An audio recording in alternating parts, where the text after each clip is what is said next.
Hello, everybody. I know it's been a long time since you all have seen me. I've been meaning to make a video for a very long time. As you all know, my first video, which ended up being essentially just about Afghanistan, which is not exactly what I wanted it to be about. I wanted it to be about more pressing issues as far as the economy goes, and also world news, but that was obviously the biggest piece of world news that was out there at the time, so I felt that I needed to at least comment on it, and so I did. And then I did a reaction video to some feedback that I got on that, and here we are. It's now been a month about since when we started to get people out of Afghanistan, and where do we stand? Well, I think we all know where we stand. We left $80 billion worth of equipment there. That's not good. We left Americans who are still stranded there, who are currently being held by different extremist groups. Some of them are being killed. That's not good. Another very interesting story that happened today that I think we should talk about, because it kind of plays into the whole idea of my philosophy on all of this, and that's the story about General Milley. Now, the thing about General Milley is that, you know, he was one of these guys that at one point in time I thought was perhaps, you know, a very good chief of the Joint Chiefs of Staff, and I guess you know, I was probably a little bit wrong in thinking that at first, but the thing is that he did work under former President Trump, and also did work under current President Joe Biden, and you know, what came out today is something that originated from a book, and essentially what it says is that General Milley had no confidence whatsoever in Donald Trump, thought that he was unhinged, thought that he was a madman, and so he essentially, allegedly, I have to say, conspired with Chinese officials in telling them, hey, listen, you know, President Trump seems to have an issue with you guys. And if he does ever decide to do anything, I just want to let you know, this is what he'll do, this is how he'll do it, and this is how everything will play out. He also apparently had something to do with manipulating or switching out of the nuclear football. That's treason. I don't know if any of you guys know that or not, but being in the military myself, I know that is serious treason. And, you know, we used to have people hanged on Pennsylvania Avenue back in the day for treason. Now, I understand times have changed. We don't do things like that anymore. But one opinion I want to ask of everybody is, what do you think should happen to General Milley? Do you think that this guy should be, you know, punished? Do you think he should resign? Do you think that he should be investigated? Do you think that he should go in front of a military court? I asked that question, I guess, to all of my military buddies out there. As for my own opinion, I think I want to wait a little bit and see if these alleged accusations hold any true weight.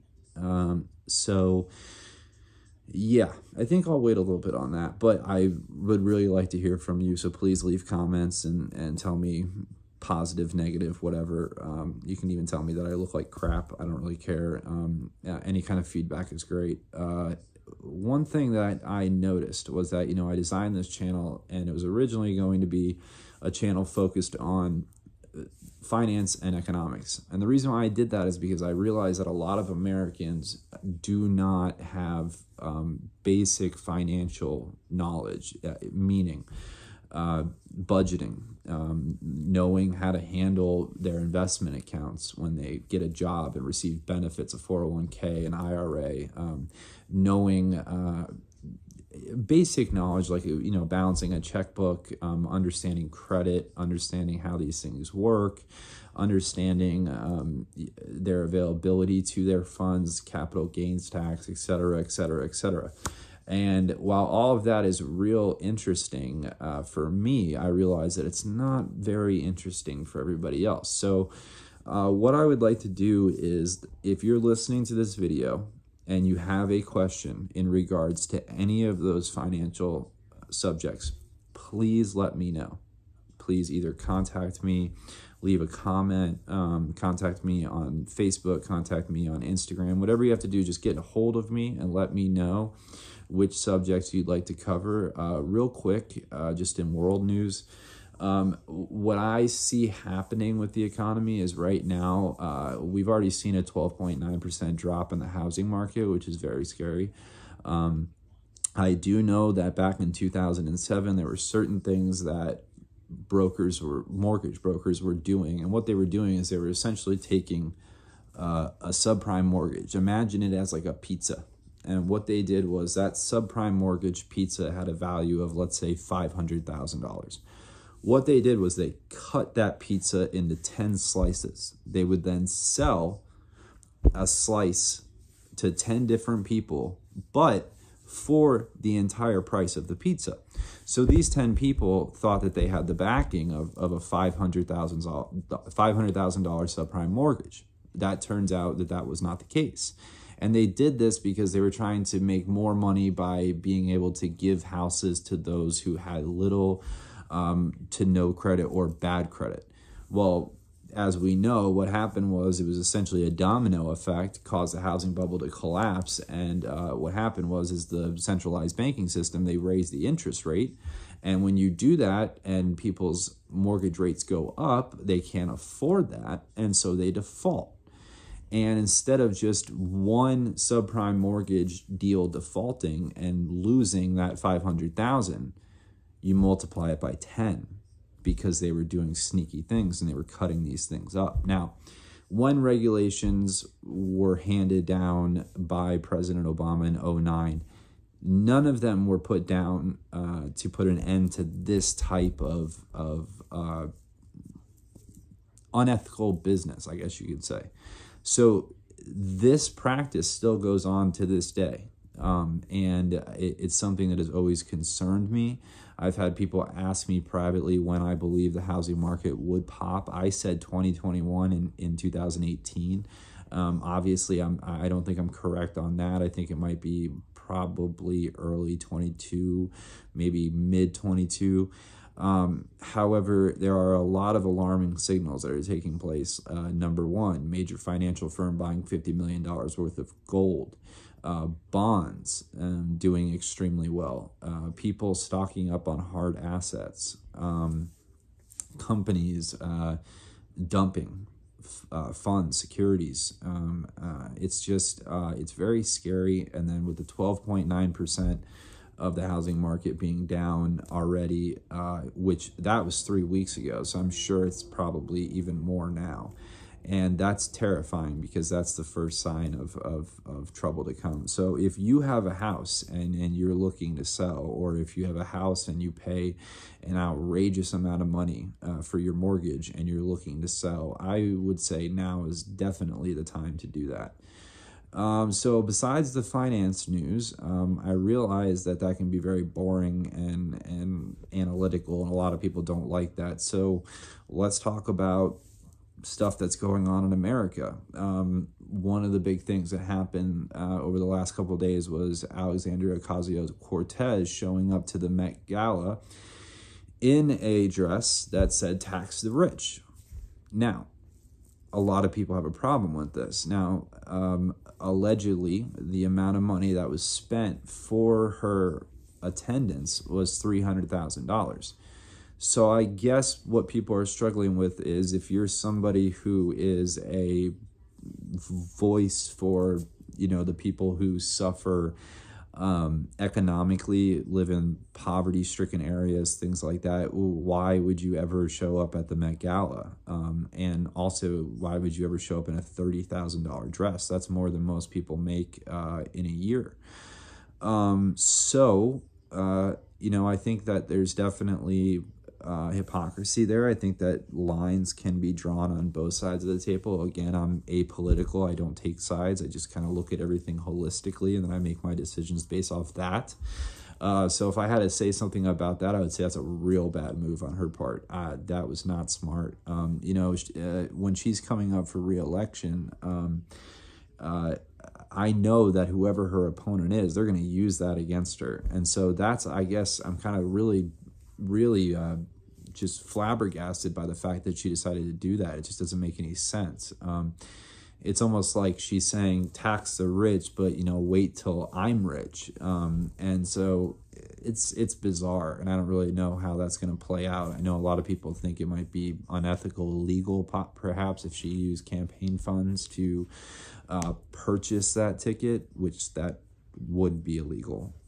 But yeah, so that's a big story that's going on right now. Another big story is we have the Inspiration 4 that's about to go up. We all know that that is SpaceX's, well, their Dragon booster attached with a new manned space flight that's going to be all civilian, and it's going to be the first time that an all civilian crew will be orbiting the Earth. And they will not just be orbiting, I mean, they're going to be higher than the space station, so they're going to be one of the furthest man-made objects from planet Earth, and they're going to revolve around the Earth every 90 or so minutes, and then they're supposed to come back home, and hopefully it'll be a success. Hopefully everybody's safe. Hopefully everybody survives, and then that's really going to determine whether or not this age of consumer space travel is going to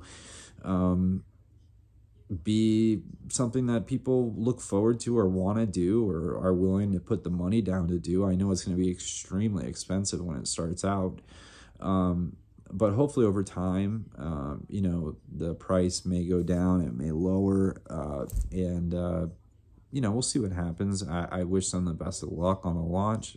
As I said, you know, launches into space are always very scary. I mean, you're essentially sitting on top of a rocket that's full of nitrogen and chemical,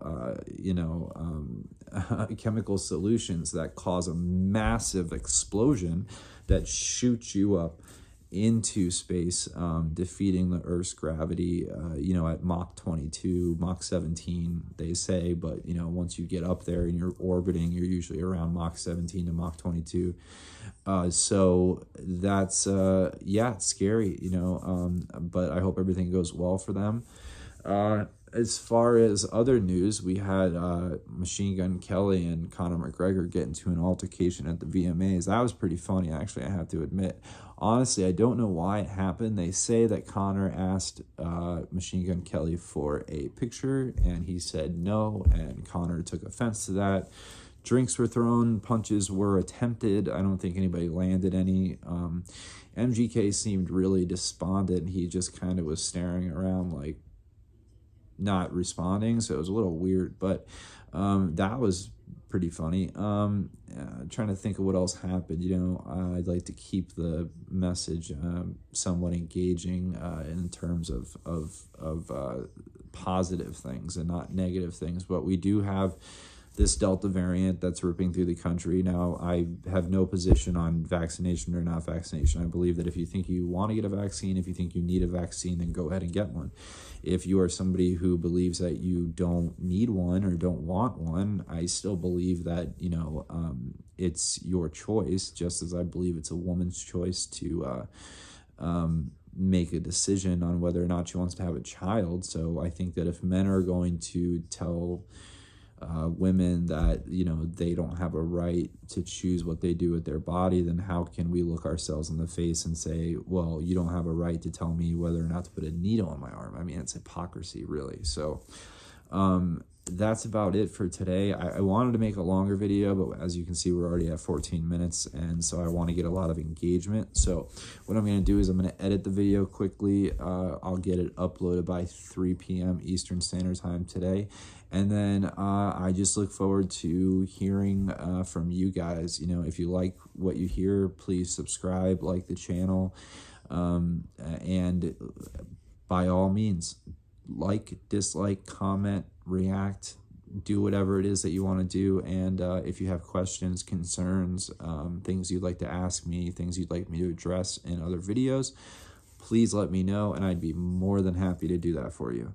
So this is officially the end of the third video, but the first real, somewhat thrown together episode of the Average Joe Show. So that is about it, ladies and gentlemen, and I really hope that the rest of you, or all of you out there, have a great week and have a great weekend. I will try to get another video out ASAP.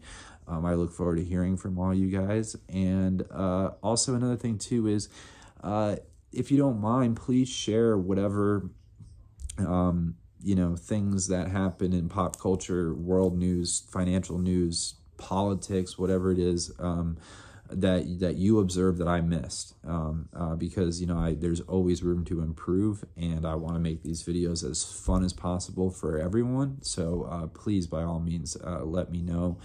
And yeah, that's about it. So I wish you all well. I love all of you. I thank you for watching this video, and I look forward to the next time we get to chat. Bye.